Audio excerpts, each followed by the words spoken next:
What's going on, everybody? Welcome to this video where I'll be showing you how you can import all your Kajabi courses and videos in a few clicks only. So first you want to head over to membership sites on the left, courses at the top, and then to products.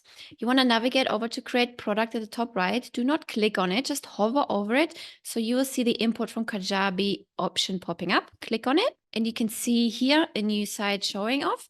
This email address, please copy this. Click on this button here that copies it and go into your Kajabi account. Go to contacts, add new contact at the top right, add single contact, and add this email address right here. Okay, so you need to add this email address, which we are providing to you here, into your Kajabi account. Then you want to grant offers to whatever course you want to import. So let's say we do want to import both. Hit save. After that, you want to go to settings at the bottom left within your Kajabi account. You're going to go to site details and you want to find your URL. You want to copy that URL and you want to paste that URL right here.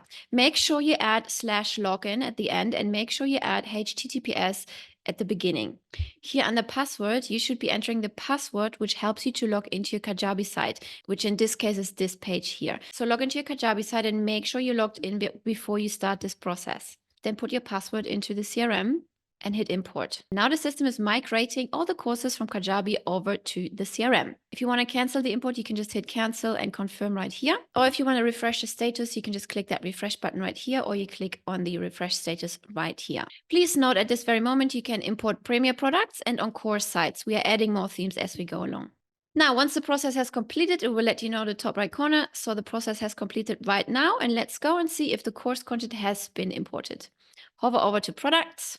Amazing. Now you can see those two sample products have been imported. Let's see if the videos have been imported too. Amazing. Here's our sample video, which has been imported as well. So that went all good. In case you're facing an authentication error, the 401 error, and you see this pop-up showing up, please make sure the domain is correct and the user is added as a learner inside of your Kajabi portal as well. If you're seeing the course import failed notification showing up, please make sure you've inserted the correct credentials into the CRM backend. I hope you find this feature as exciting as we do, and I will see you in the next video.